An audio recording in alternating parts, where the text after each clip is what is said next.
Good afternoon, everybody, and how are you today? I hope you, maybe because you just finished all of the part of the virus, now you will start the other. The another one of the microorganism that you have to learn today is the fungi. So this is the first topic for the fungi. It's just the introduction to the medical mycology. Because all of you already know about the basics of the microorganism. So can you give me some point that this microorganism different from the other microorganism? Can you remember what is like a different properties of fungi that different from the other? Chitin, yes, is like the different composition of the cell wall. So you can use some morphology, some structure to differentiate and classify the microorganism, right? Because I already taught you in last year about the basic of the microorganism and how to classify the group of the microorganism.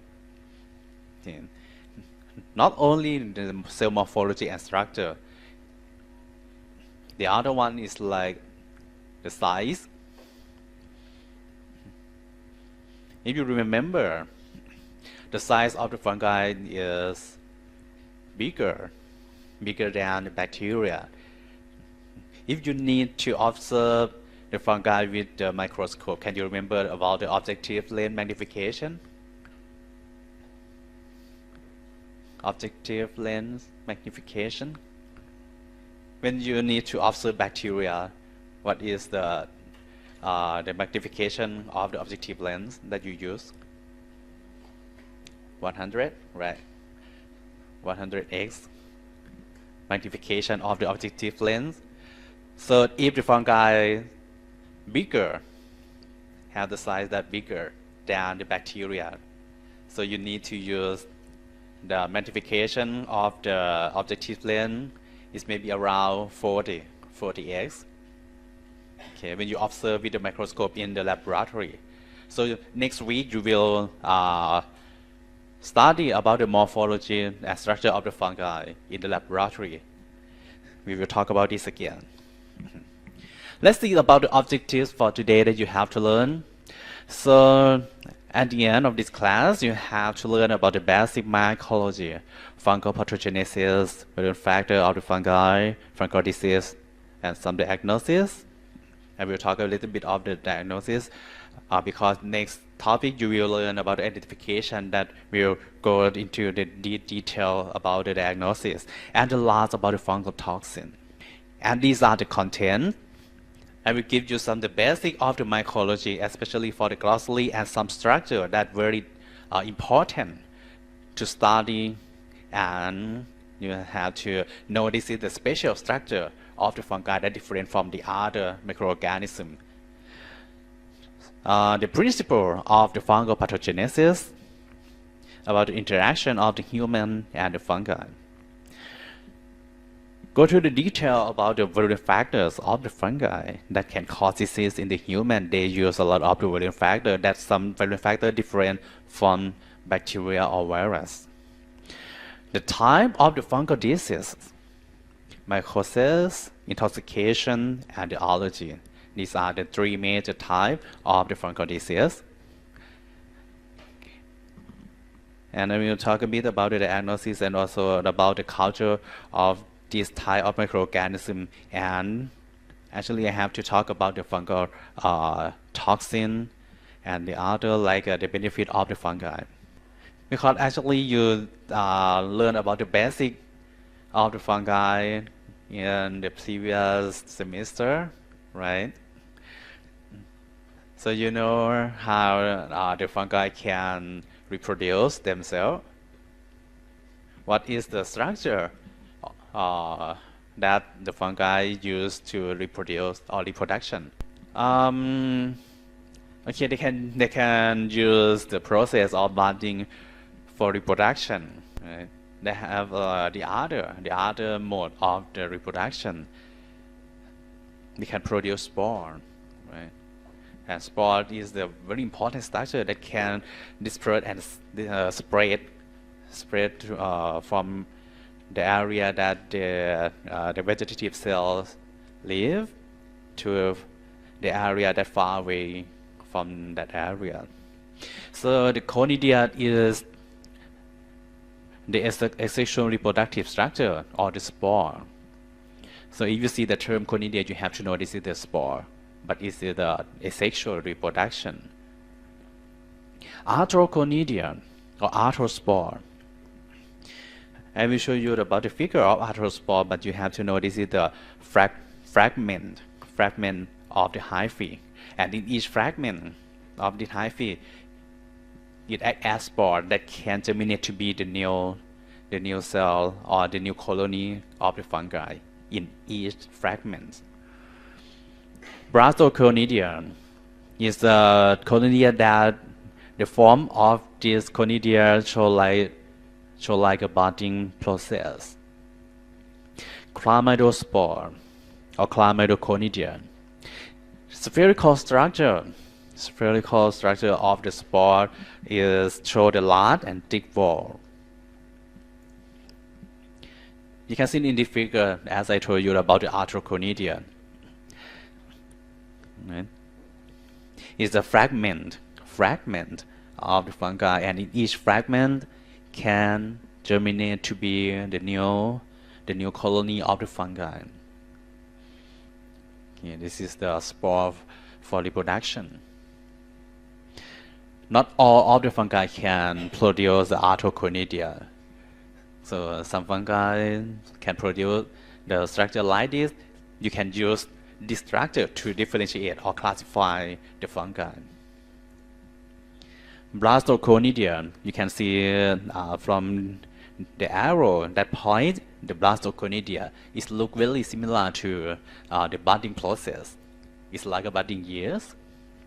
We call this is a blastoconidia. And this figure showed about the blastoconidia of the Candida albicans. So if you see something like this, you might, based on the clinical appearance, patient history, and the other histology, if you see something like this, you might assume about the Candida albicans infection in the patient. And sometimes you can culture Candida albicans in spatial culture media. In that spatial culture media, the Candida albicans can form the chlamydospore. As I told you in the glossary, chlamydospore is a spherical structure, right? Spherical structure with a large and thick wall. Phylloconidia is the vessel shape of the conidia of the Aspergillus fumigatus, the dermatitious fungi. This is the one term that you might hear during the study of the mycology. The dermatitious fungi is the fungi that containing melanin or the other pigment. So the hyphae, the cell of the fungi in this group, you can observe the brown or black color of the hyphae. These fungi have two forms of the growth. Sometimes they can show like a mold form, but in some condition, they can show like a yeast form. It may be because of the different condition. For example, different temperature. Some kind of the dimorphic fungi can change the morphology when they change the condition of the temperature that they grow. It's like in environment that around 25 degrees Celsius, they can show as a mold form. But when they infect in our body, that is the 37 degrees Celsius, they change from mold form to be yeast form. Okay. This is the example of the dimorphic fungi. Hyphae is a tubular structure, branching filament of the fungal cell, and for the hyphae, can divide into the septate and non-septate hyphae. I think you can remember about this, right? Septate and non-septate, right? Because septate is the cross wall, and there are some kind of, can you remember the phylum of the fungi that haven't got the septate? Imperfect fungi. Imperfect fungi, that is the fungi that now we don't know about the sexual reproduction of that fungi, so we classify this fungi into the group of the imperfect fungi. Okay, you already know that here the fungi that show the filament or filamentous fungi. We call it as a mole. Mycelium is a mass of the hyphae. Perfect fungi is the fungi that we know both states of the reproduction. Okay. Pseudohyphae is the chain of elongated buds or blastoconidia. Okay, septum, we talk about this already. Spore and geospore is the spore that is inside the sporangium. This figure shows the three forms of the Candida albicans. Actually, we talk about the dimorphic fungi, but sometimes Candida albicans can define as a trimorphic fungi because they can show as a yeast form. Sometimes they can produce pseudohyphae, and in some condition, they can change to produce true hyphae. Candida albicans is the special yeast that quite complicated than the other yeast that can cause disease in human.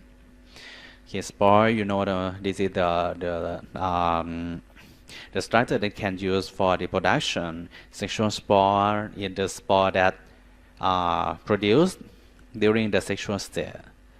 Ascospore is the spore that can find in the ascus. Basidiospore, you already know. Cyclospore, okay, is the spore that produced in the order Mycology. Yeast is a unicellular. It's different from mole, right? Mole is a multicellular and can produce the filament, but yeast is the unicellular. Rhizopus is the one example of the non-septate hyphae. There are some reports talk about the septum or the septate hyphae of the rhizopus, but it's very rare. You can see the structure like a sporangiosspore inside the sporangium.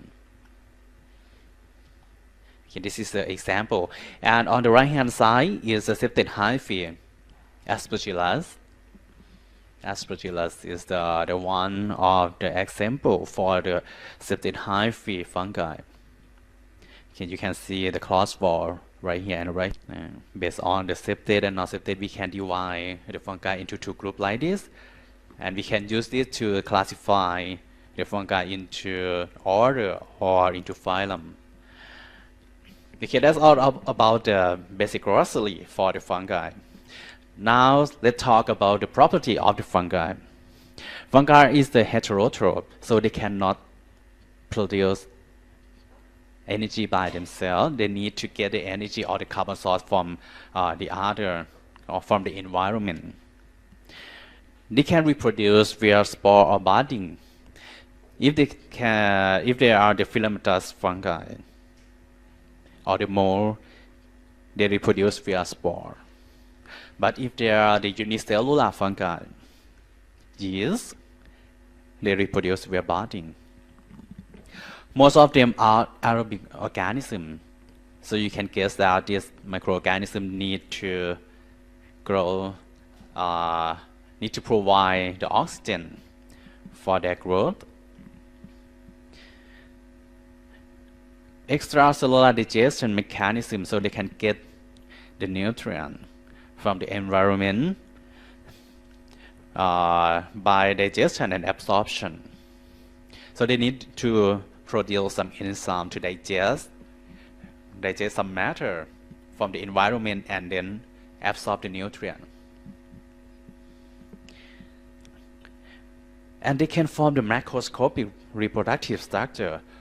So when you compare with the other microorganism in the previous